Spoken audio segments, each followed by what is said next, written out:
വാഹനം ഏതോ വന്നിട്ടുണ്ട്. ഓ,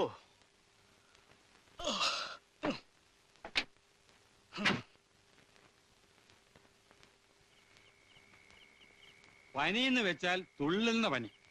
ഛർദിക്കുകയും ചെയ്തു. കുറെ ചോര എടുത്തുകൊണ്ട് പോയി പരിശോധനകൾ നടത്തിയിട്ടുണ്ട്. അതിന്റെ വിവരം എന്താണെന്ന് എനിക്ക് അറിഞ്ഞുകൂടാ. ഇപ്പൊ ഭേദമുണ്ടോ? ഭേദമെന്ന് പറഞ്ഞാ ഒന്ന് കുറഞ്ഞു, അത്ര തന്നെ. അല്ല, അമ്മാമ്മ ഇപ്പൊ ഒന്ന് കാണാൻ പറ്റുമോ? പകലേ പറ്റണില്ല, പിന്നല്ലേ ഈ പാതിരാത്രി. ആ കണക്കെഴുത്ത് പേരെ പഠിക്കാൻ കാവലാ.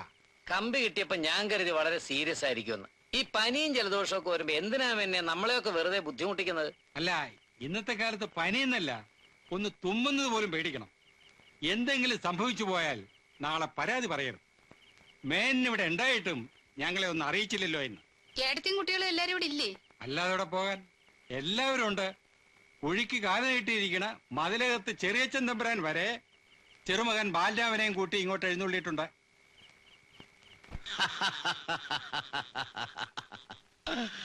അപ്പോ മദ്രാസിൽ നിന്നും സുഭദ്രാവർമ്മയെത്തി. ഇനിയിപ്പോ ആരെങ്കിലും ഉണ്ടോ എത്താൻ? ജാനകിക്കൊരു മകനുണ്ടായിരുന്നല്ലോ, ബാംബേക്കാരൻ, ഒരു കറുമ്പൻ വർമ്മ. അവനെത്തിയോ? ഇല്ലാന്ന് തോന്നുന്നു. ഊട്ടുപുരയിൽ അങ്ങനെ ഒരാളെ കണ്ട ഓർമ്മയില്ല. ഏയ്, വരാണ്ടിരിക്കില്ല. മുത്തശ്ശ, ആ, അമ്മാവൻ തിരുമനസ് തട്ടിപ്പോകുന്നതിന് മുമ്പ് നമ്മുടെ കാര്യം ഒന്ന് പറയണ്ടേ? പറയണം. വരട്ടെ വരട്ടെ. ഒരു വാഹനം വന്ന ശബ്ദമല്ലയോ കേട്ടത്? അതെ, ഓട്ടോറിക്ഷയാണ്. അത് അയാളാവണമല്ലോ. ആരെ?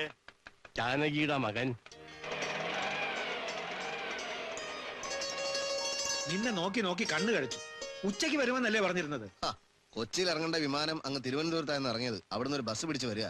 ട്രെയിനിന് വന്നാ മതിയായിരുന്നു. ഇതിപ്പോ കാശത്രയാ പോയത്? അത് പോട്ടെ, അമ്മാമ്മയ്ക്ക് എങ്ങനെ ഇരിക്കുന്നു? കുറവുണ്ടെന്നാ പറയണേ. സത്യാവസ്ഥ ആരോട് ചോദിച്ചാ മനസ്സിലാക്കുക? അമ്മയും അച്ഛനും അമ്മാമ്മയുടെ അടുത്ത് തന്നെ ഉണ്ടായിരുന്നല്ലോ. അതെങ്ങനെ? കേറി ഒന്ന് കാണാൻ സമ്മതിച്ചത് ഒരേ ഒരു പ്രാവശ്യ. അതെന്താ? ഏട്ടൻ തിരുമനസിന് പ്രായം ഏറും തോറും വാശിയും ശുണ്ഠിയും വർദ്ധിച്ചു വരിക. ഇപ്പൊ നമ്മോടൊന്നും ഒരു താല്പര്യവും ഇല്ല. മഹാരാജാവിനേക്കാളും പ്രൗഢി സെക്രട്ടറി രാമമേനോനാ. പിന്നെങ്ങനാ? ഏട്ടൻ എന്തെങ്കിലും സംഭവിക്കുന്നതിന് മുമ്പ് കുറച്ച് പണമോ ഭൂമിയോ എന്തെങ്കിലും കിട്ടിയാ നമ്മുടെ ഗുപ്തന് കൊള്ളാം.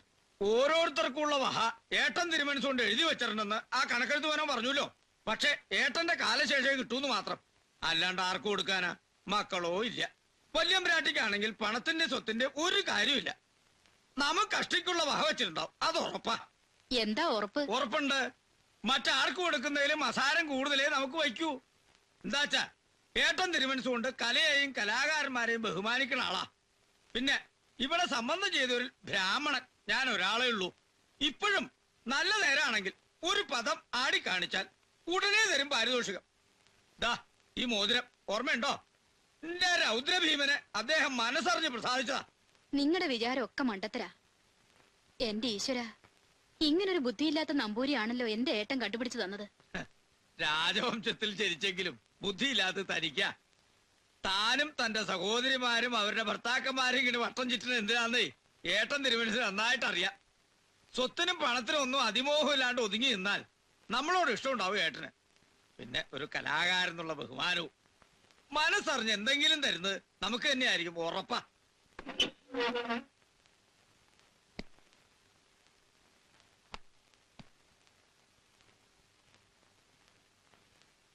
തണുക്കണുണ്ടോ അമ്മയ്ക്ക്? തല ഒന്നുകൂടെ തോർത്തിക്കോളൂ സരസ്വതി. ഞാൻ ആ കുങ്കുമച്ചെപ്പൊന്ന് എടുക്കട്ടെ. കുങ്കുമം ഞാൻ എടുക്കാം. ഞാൻ തോർത്തിയ വല്യമ്പ്രാട്ടി രാവിലെ തന്നെ ദേഷ്യം പിടിപ്പിക്കണ്ട.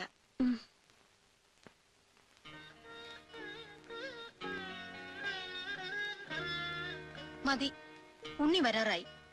വരുമ്പോ മട്ടുപ്പാവി കാത്തു നിന്നില്ലെങ്കിൽ അത് മതി മോഹം കറുപ്പിക്കാൻ. കുട്ടി കണ്ടിട്ടില്ലല്ലോ ഉണ്ണിയെ? ഇല്ല.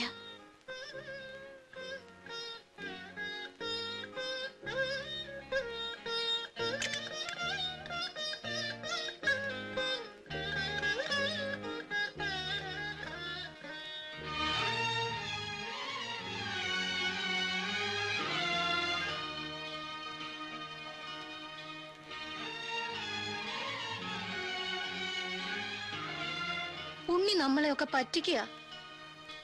വികൃതി തരം അവന്റെ കൂടപ്പിറപ്പാ.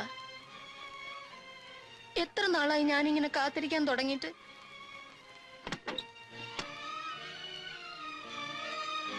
ദാ വരണം ഉണ്ണി.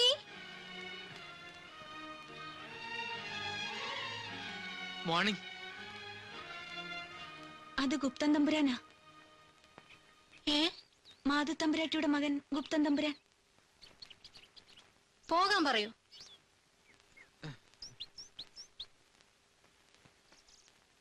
ഉണ്ണി ഇന്നും വരില്ല അല്ലേ? ഒരിക്കൽ ഒരിക്കൽ വരും.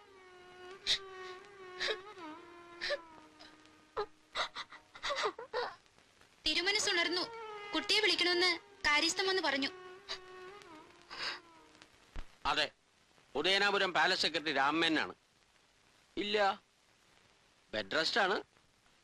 ഇല്ല, അതെ, സോറി, ബുദ്ധിമുട്ടാണ്. ഞാൻ പറഞ്ഞോളാം. വലഞ്ഞല്ലോ. അല്ല മെന്നെ, ഞങ്ങളൊക്കെ ബന്ധുക്കളല്ലേ, ഞങ്ങളോടൊക്കെ എന്താ എത്ര വലിയ ശത്രുത? ഒന്നുമില്ല. എന്നോട് വിരോധം തോന്നിയിട്ട് ഒരു കാര്യമില്ല. അവിടെ നിന്ന് കൽപ്പിക്കുന്നതേ എനിക്ക് അനുസരിക്കാൻ നിവൃത്തിയുള്ളൂ. ആരെയും മുകളിലേക്ക് കയറ്റി വിടണ്ടെന്നാണ് അവിടുത്തെ ഓർഡർ. ഇന്നലെ കളക്ടർ ഒന്ന് കണ്ടിട്ട് പോയി. സ്വന്തം സഹോദരിമാർക്കും അനന്തരവന്മാർക്കും ഒന്നും മുഖം കാണിക്കാൻ അനുവാദം ഇല്ല. ഇതിന് മാത്രം എന്ത് തെറ്റാ ഞങ്ങൾ ചെയ്തത്? ഏട്ടത്ത് പിന്നെ ഇവിടെ താമസിക്കുന്നതാ. സുഖമില്ലാന്ന് കമ്പി കിട്ടിയപ്പോ ഉടുത്ത സാരിയോടെ ഇറങ്ങി പോന്നതാ. അതും കാറില്. മദുരാശിന്ന് ഇവിടെ വരെ വരാൻ എത്ര റുപ്യ കാർ വാടകന്ന് അറിയോ മേന്നെ? എത്ര ആയാലും വൗച്ചർ തരാമെങ്കിൽ കണക്കിൽ കൊള്ളിച്ച ആ പണം അങ്ങോട്ട് മേടിച്ചു തരാം. പോരെ? അത്ര പിച്ചകളൊന്നുമല്ല ഞങ്ങള്.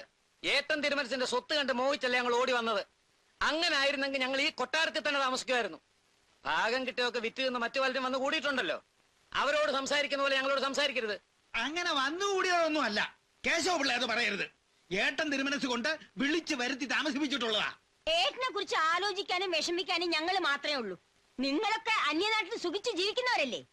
ഇനി നിങ്ങൾ ആരും കഷ്ടപ്പെടണമെന്നില്ല. ഞാൻ നോക്കിക്കോളാം എന്റെ ഏട്ടന്റെ കാര്യം. ദേ, ഞാൻ ഇനി തിരിച്ച് മദ്രാസിക്കില്ല കേട്ടോ. ഇത് ഞാൻ പണ്ടേ പറയാറുള്ളതാ. നമ്മളിവിടെ ഇല്ലെങ്കിൽ അമ്മാമ്മയുടെ കാര്യങ്ങൾ നോക്കാനും അന്വേഷിക്കാനും ആരും ഉണ്ടാവില്ല. അതുകൊണ്ട് ഞാനും ഈ കൊട്ടാരം വിട്ട് എങ്ങോട്ടും പോണില്ല. അപ്പൊ നിന്റെ പഠിപ്പൊക്കെ പിന്നെ അമ്മാവൻ തിരുമനസിന് കഴിഞ്ഞാൽ മറ്റെന്തോ ഉള്ളൂ. സുഖമില്ലാന്ന് കേട്ടപ്പോ ഞാൻ ആകെ അങ്ങ് നടുങ്ങിപ്പോയി. എന്നെ ഇച്ചിരി ഉള്ളി ഉണ്ടെങ്കിൽ കണ്ണിലോട്ട് ഞാടിക്കോട്ടെ. അയാളൊന്ന് ഭംഗിയായിട്ട് കരഞ്ഞോട്ടെ. പരിഹസിക്കൊന്നും വേണ്ട കേട്ടോ. ഏട്ടന്റെ കാലം കഴിഞ്ഞ അടുത്ത കൈന് ശിവനാ. അത് മുന്നിൽ കണ്ട ഏട്ടൻ തന്നെ ഇവന് രാജരാജവർമ്മ എന്ന് പേരിട്ടിരിക്കണേ. ഉദയവർമ്മയ്ക്ക് ശേഷം ആരാ ഐനസ്? സുഭദ്രയുടെ മകനോ? അനന്തരവന്മാരിൽ മൂത്തയാള് ഞാനാ. അത് മാത്രമല്ല, ശൂദ്രന്മാരായിട്ടുള്ള വേളിയിൽ ഉണ്ടായതല്ല അവൻ. അവന്റെ അച്ഛൻ ആറ്റിങ്ങൽ കൊട്ടാരത്തിൽ അസൽ വർമ്മയാ. എന്റെ ഭർത്താവ് ശൂദ്രനാണെങ്കിലും നല്ല പഠിപ്പും അന്തസ്സും ഉള്ളവനാ. അല്ലാണ്ട് ഏട്ടത്തിയുടെ ഭർത്താവിനെ പോലെ ഗതിയില്ലാത്തവനൊന്നും അല്ല. ഒന്ന് നിർത്തണുണ്ടോ? വെറുതെ അല്ല അദ്ദേഹം ഒന്ന് കാണാൻ പോലും സമ്മതിക്കാത്തത്. ദേ, ഇനിയും കലഹിക്കാനാണ് ഭാവമെങ്കിൽ ഞാൻ ഇപ്പൊ ചെന്ന് തിരുമനസിനോട് പറയും. പിന്നെ ഒരെണ്ണത്തിന് ഈ കൊട്ടാരത്തിന്റെ മതിൽക്കകത്തേക്ക് ഇങ്ങോട്ട് കയറ്റില്ല, ഞാൻ പറഞ്ഞേക്കാം. കുട്ടി ഇതെവിടെയായിരുന്നു? അമ്മയുടെ അടുത്തായിരുന്നു. കുറെ നേരമായി തിരുമനസ് അന്വേഷിക്കാൻ തുടങ്ങിട്ട്. അങ്ങോട്ട് ചെല്ലൂ. കണ്ട ശൂദ്രച്ചികൾക്ക് എന്തിനും അവകാശമുണ്ട്. മഹാരാജാവിനെ അച്ഛാന്ന് വിളിക്കുന്നു, മഹാറാണി അമ്മയെന്ന് വിളിക്കുന്നു.